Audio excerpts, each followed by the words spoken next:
as transformações, os testemunhos são muito grandiosos, Vilela. Se perguntar assim, tem curas físicas? Temos. Pessoas que estavam com câncer e de repente temos. Pessoas que, inclusive, foi um testemunho que nós íamos falando no caminho, uma pessoa que os médicos consideraram morta e essa pessoa voltou à vida, sim. Mas o grande testemunho é um outro, é a transformação interior, é a transformação do coração, é aquele sentido. Se você me permitir, eu tenho testemunhos aqui, tenho falado bastante, inclusive, um dos testemunhos do Malta. Veja bem, ele escreveu aqui, é melhor eu pegar aquilo que ele escreveu, porque se eu falar posso perder algo. Mas olha isso aqui, ele disse assim, há 11 anos, a minha vida mudou para sempre. Primeiro, eu perdi a minha mãe para uma doença autoimune, fulminante. Isso me afastou de Deus aos poucos, até que eu estivesse completamente distante. E 2 anos depois, a dor se aprofundou quando a minha filha, de 17 anos, perdeu a vida. Poxa. O ex-namorado tirou a vida dela. E ela lutou por sua vida, resistiu por 3 dias no hospital. E eu passei essas madrugadas de joelhos implorando a Deus para salvá-la, mas ela se foi. E ele diz, aquela dor virou ódio. E o ódio virou desejo de vingança. E o vazio tomou conta. Eu pensei em tirar minha própria vida. Deus, eu só sentia raiva dele. E se alguém me desejava bênção, eu respondia com desprezo. Que Deus? Deus que tirou minha mãe e minha filha? E quando foi 6 anos depois, eu conheci a minha esposa. Ela rezava, colocava orações na TV, mas eu não queria saber. Até que após perder também o meu irmão para o câncer, eu vi uma mensagem durante o terço do combate. Nós temos 4 lives oracionais no dia. Rosário da madrugada, todos os dias, às 4h45. Períodos de campanha como Quaresma, às 4 horas. A novena de Pompeia, ao meio-dia. A hora da misericórdia, às 14h30. E à noite, o terço do combate, que é às 18h45. Então, olha o que ele disse. Ele estava passando, isso é que é impressionante. Ele estava em casa, a esposa assistindo o terço do combate, e ele escutou o irmão falando assim, você que acha que Deus nunca te ouviu, ele viu todas as suas lágrimas. Você nunca esteve só. E ele disse que aquelas palavras quebraram algo dentro dele. Ele caiu de joelhos, chorou como nunca antes e foi o início de uma transformação. Ele disse, passei a buscar Deus, não pelo que ele podia me dar, mas por quem ele é. Mas havia uma batalha, que era o perdão. Como é que eu iria perdoar o assassino da minha filha? Então. Isso parecia impossível. Eu achei que perdoá-lo seria trair a memória dela. Mas Deus foi me moldando. Eu aprendi a perdoar. E todas as pessoas que ao longo da minha vida me machucaram, e através da oração e da adoração, com o Instituto Hesed ali diariamente, eu finalmente liberei o perdão. Hoje, eu não carrego mais ódio, o perdão me libertou e o amor de Deus me resgatou. O que eu desejo hoje, porque ele disse pra mim assim, irmã Maria Raquel, eu queria 2 coisas. Primeiro, me vingar, tirar a vida daquele rapaz, e segundo, tirar a minha própria vida. Mas hoje, o que é que eu quero? Eu quero alcançar o céu, onde eu poderei reencontrar também a minha filha. Como é que a gente faz isso? Só Deus. Porque você perdoar o assassino da tua filha, do teu filho, é uma coisa... É bonito você conversar com ele pessoalmente, você vê que é um homem alegre, feliz. Você não diz nunca, né, irmã Maria? Nós estivemos com ele esses dias, o padre Manuel também conhece. Um homem que serve, que tá alegre. Quando ele começa a falar a história dele, você fala, gente, como é que ele carrega Mas o amor de Deus, de fato, é algo incrível. Porque no início dessas lives diárias, pra gente foi uma realidade nova. Nós não estávamos acostumados com isso. Nós nunca, na verdade, não pensávamos que Deus nos levaria por esse caminho, né, irmã Maria Jana? Em meio à pandemia, Deus suscitar toda essa obra, nós que somos de vida contemplativa e escolhemos o anonimato mesmo, a viver escondidas para Deus e numa missão talvez muito pontual de alguns. De repente Deus suscita toda esta obra, nós que não tínhamos capacidades humanas, nem técnicas, Deus vem, capacita e leva a obra a essa altura, né? Hoje, 350 mil pessoas ao vivo, mas não são números. Diariamente. São almas, né? Eu lembro bem de um fato, no início, assim, em 2020, a nossa estrutura era bem precária, mas fazíamos com o que tínhamos e como podíamos. Então, chovia muito lá em Fortaleza na época. E chuva significava derrubar as transmissões ou instabilidade, porque nós fazíamos a transmissão com a internet 3G. Poxa. Imagina aí. Imagina aí. Debaixo de um galpão de metal. De alumínio, que a chuva... Barulheira, né? Então, em uma dessas inúmeras chuvas que acontecia, quando começava, a gente tinha que correr com os equipamentos sem derrubar a live e ao mesmo tempo para que não molhasse os únicos equipamentos que nós tínhamos, porque quando fechou tudo nós começamos com quase nada, mas foi isso que Deus usou.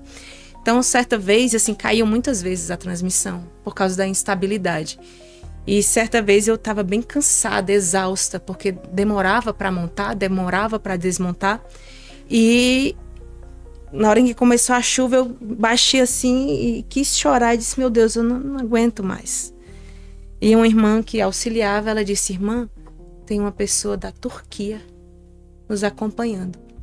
E disse que essa live tem sido o sustento dela nesse período. Poxa.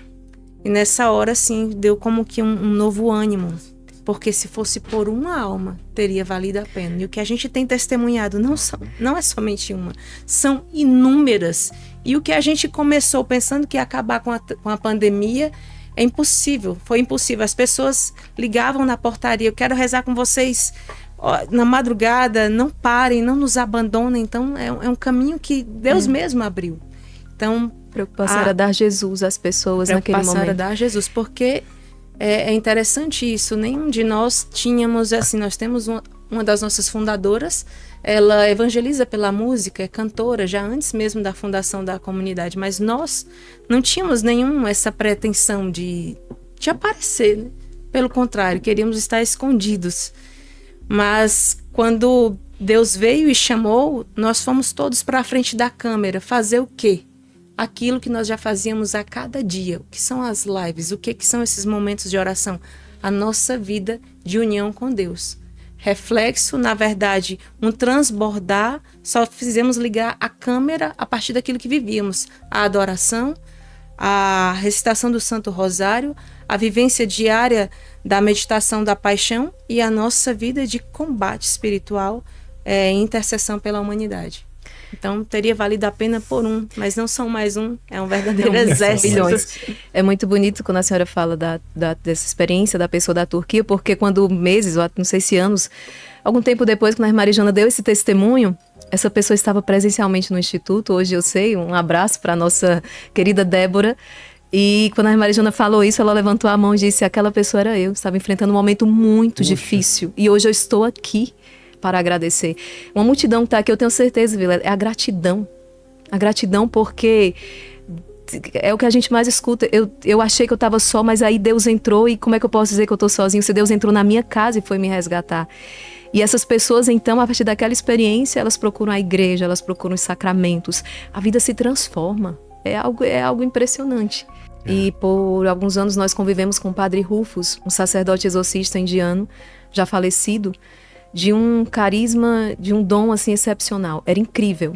O Padre Rufus não precisava nem abrir a boca. Se ele passasse e houvesse pessoas com contaminação espiritual, elas já manifestavam. E ele falava algo pra gente assim, ele dizia, as pessoas pensam que o ministério do exorcista é um ministério do poder. Mas na verdade é um ministério do amor. Porque o que liberta é o amor.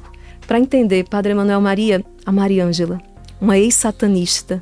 Nós estivemos na Itália recentemente e Deus providenciou esse encontro. Essa mulher cheia de ódio, ela foi para tirar a vida de uma pessoa. Padre Emanuel guarda os detalhes dessa história para entender como é que Deus ama. Foi impressionante a história. Ela era uma pessoa normal, vivia e ela estava noiva e estava marcado o casamento e poucos dias antes, acho que 3 dias antes do casamento, o esposo dela morreu. O futuro esposo, o noivo dela, né? A perda aqui não é necessariamente o noivo, mas a ferida que abre e aí o maligno é aqui onde ele encontra a brecha. Aquela ferida que não foi curada, não a confiança e aí o coração fechou. Muitas vezes o Padre Rufus diz que é lá na ferida, emocional que não é tratada que o demônio entra para atormentar. Naquela hora ela foi tomada de um ódio e de um ódio contra Deus e disse, Deus, eu não creio que tu existas, mas se tu existis, eu vou te matar. Foi isso. Nossa. Foi uma frase tão cheia de ódio. E aí ela começou a frequentar, a procurar uma psicóloga, que na realidade era uma terapeuta, que ela não sabia que aquela terapeuta era envolvida com o inimigo e era sacerdotisa de uma seita satânica.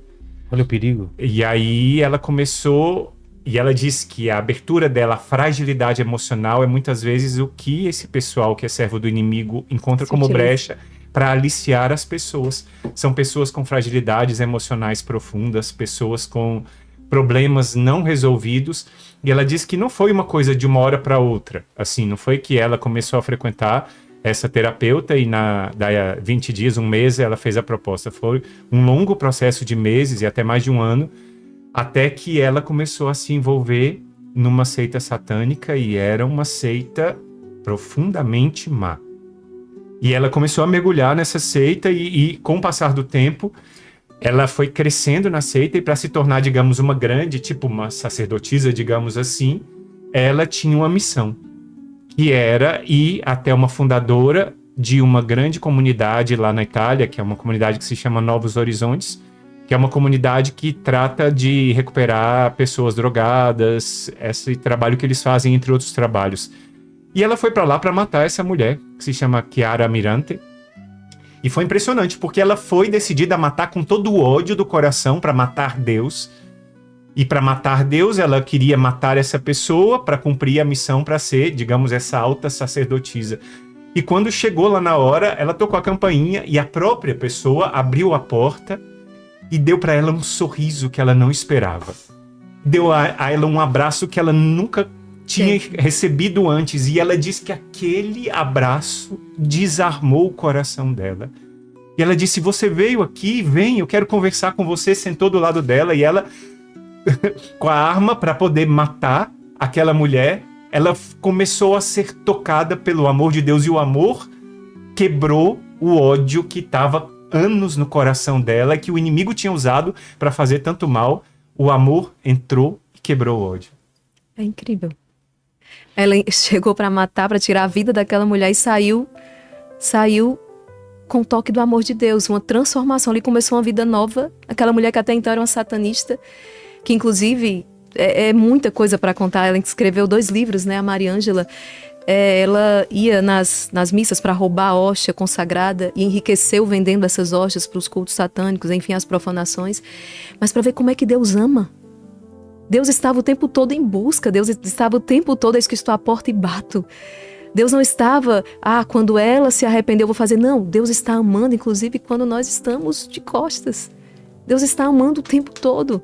O Zachary King, já ouviu falar? O Zachary King? Que o homem, como eles não têm pecado, não tem crime que eu não tenha cometido. Desde tirar a vida de inocente, não tem pecado que eu não tenha cometido. O amor de Deus foi em busca desse homem. É desse amor que nós estamos falando, né? Para mim, impressionou muito. A gente teve a graça de, por 3 anos, ter o Padre Rufus, que era um dos sacerdotes. Ele foi o vice-presidente da Associação Internacional dos Exorcistas, e a gente teve a graça de tê-lo lá em Fortaleza para o evento que a gente faz todo ano, Misericórdia Brasil. É um evento muito grande. Na Festa da Misericórdia, a gente traz pregadores de fora e é um momento de cura e libertação. Presencialmente, uma multidão, e online ainda uma multidão muito maior. Naquela época ainda não era online, mas o Padre Rufus pela primeira vez veio. A gente não sabia direito como era, e ele veio e ele pregava todas as pregações do encontro. Imagina aí, Vilela, que quer pregar 4 pregações, um homem de 70 e poucos anos, 4 pregações de 1 hora em pé, e depois, no intervalo, ele atendia aqueles que estavam tendo manifestação do inimigo. As coisas mais impressionantes a gente viu. Eu vi, por exemplo, um meninozinho de 4 anos levantando uma cama. Eu vi uma mulher que estava com dor de cabeça há 30 anos, tomando a morfina pior de todas, e o Padre Rufus rezar e aquela pessoa ficar libertada da dor instantaneamente. Não é mágica, mas é a graça de Deus num homem de oração. E aí aconteceu que no primeiro dia, era o sábado, a gente voltou para casa, era umas 7h30 da noite, a gente estava jantando. E aí, de repente, ligaram lá do ginásio onde estava sendo o encontro. Lá tinha 3 sacerdotes e um diácono tentando segurar uma mulher que estava agindo por impulso do inimigo, e eles não conseguiam segurá-la. E aí ligaram para a irmã, e a irmã falando em português: não, ele está muito cansado. Ele pregou o dia todo, amanhã ele vai pregar o dia todo. E ele não entendia o português, mas entendia um pouco o espanhol. Ele perguntou: o que foi? Aí a irmã falou: não, é porque estão chamando o senhor lá para voltar pro estádio, mas pro ginásio, mas o senhor tá muito cansado. Ele bateu na mesa e disse assim: eu vou. Aí a gente, meu Deus, Lá fomos nós com ele. E tava lá, chegamos lá, Mais as pessoas cansado estavam que muito ele. assustadas, tava um negócio impactante lá, muito assustado, e eles tentando segurar ela, e ele falou assim, podem sair todos e me deixe sozinho com ela. E ele levou uma mulher lá de Portugal que fazia a tradução para ele, para o português. Depois essa mulher não veio mais, eu que fiquei traduzindo ele e acompanhei ele em todos os casos que ele fez. Mas esse caso foi muito impressionante, porque naquela hora ele ficou sozinho e depois de 10 minutos, a mulher saiu de mãos dadas com ele, feliz da vida, porque ela tinha sido libertada. E aí eu perguntei para ele como foi, Padre Rufus, e ele disse que ela tinha buscado um lugar onde faziam feitiços, porque ela queria ganhar na política. E aí ela tinha procurado isso. Só que aí o que aconteceu? Todo mundo ficou feliz e tal, ele pregou o retiro. Aí no ano seguinte, apareceu a mulher de novo, ainda pior. Era uma mulher de 1,5 m, assim, e ela tinha um problema na perna, não conseguia andar direito, mas ela estava derrubando todo mundo. E aí ela foi lá no nosso convento para poder receber a oração do Padre Rufus. 4 irmãos muito fortes, não era eu que sou fraquinho assim, né? Mas eram muito fortes, chegavam, tentavam segurar, e era assim, Uma força não descomunal. tinha como. E aí o Padre Rufus tentou saber da história e tudo, e estava lá o filho dela. E ele disse, olha, minha mãe foi de novo, porque ela fraquejou e foi buscar de novo feitiços, foi buscar de novo as entidades para poder ganhar na política. E aí o Padre Rufus viu que ela estava fraca interiormente, que a brecha dela, lembra que a Maria Raquel falou? Que nas brechas emocionais que o inimigo trabalha. E ela se sentia inferior e estava fraca porque não tinha força para dizer não ao pecado, para dizer não àquela ganância de ganhar na política e tal. E o Padre Rufus viu que ela precisava de ajuda. E aí o Padre Rufus olhou para o filho dela e falou comigo em inglês, ela precisa dele. Falou, e ela estava lá um pouco afastada, ele falou assim, pergunta se o filho dela pode me ajudar. Aí eu perguntei, ele disse, claro, quero ajudar. E aí ele veio junto, pediu para o filho ficar junto da mãe, e ela não estava consciente, estava manifestando, estava com uma voz gutural, com uma força, deitada no chão, fazendo uma voz, um gesto muito estranho, e o filho começou a chamar, mãe, mãe, e aí aquela voz gutural dizendo, ela não está aqui, ela é minha, ela foi de novo me procurar. Ele falando de Deus, né? Ele nunca vai conseguir o coração dela porque ela já é minha. Ela voltou para me procurar e não tem mais volta. E o Padre Rufus diz que esse é o engano do inimigo para aqueles que buscam a ele, que dizem que não tem mais saída. E naquela hora o Padre Rufus disse, ela precisa de amor. E ele começou a rezar e falou com o filho, e eu em português, ele falava em inglês, eu traduzia para o português e o filho repetia. E as palavras eram assim, mãe, eu te amo. Mãe, eu vou cuidar de você. Mãe, eu vou te dar força, estou sempre ao seu lado porque eu te amo. E quando ele ia falando isso, o demônio que estava com tanto ódio, gritando e tudo, começou a chorar. Nossa. E começou a falar, não faça isso. Não ajuda ela. Ela consegue fazer sozinha. E aí o Padre Rufus percebeu e aí ele foi mais firme. Fala que você ama ela, que vai cuidar dela. E aí naquela hora aconteceu a libertação. Aquela mulher que tinha sido anos escrava do inimigo, sofria horrores por causa daquele envolvimento com o inimigo, sorriu e foi o abraço mais lindo que eu já vi na minha vida. Foi algo impressionante. Quando eu vi aquele filho chorando, aquela mãe chorando, todo mundo naquela sala chorando, e o Padre Rufus não conseguiu conter as lágrimas porque viu a misericórdia. Depois as pessoas que não estavam lá perguntaram, irmão, o que aconteceu? Eu falei, eu vi a misericórdia acontecendo na minha frente. Eu vi a misericórdia sendo demonstrada naquela hora. Depois de 5 anos, eu encontrei com o filho dela e perguntei como é que está sua mãe, e ele disse, feliz, alegre, tá firme no Senhor e esbanjando alegria para todo mundo. Obra de misericórdia feita pelo amor. O que a irmã Maria Raquel disse, o amor é muito mais forte do que a morte. O amor venceu a morte. Jesus é o amor, Deus é amor. O Filho de Deus venceu a morte com amor. Não há desgraça na vida de uma pessoa que não possa ser restaurada pelo amor. Olha, a Maria Ângela, o noivo tinha morrido 3 dias antes do casamento. E ela conseguiu, pelo amor, superar. Quantas pessoas no exército a gente vê pelo amor vencendo as coisas que pareciam impossíveis, pelo perdão, pela confiança em Deus, é extraordinário.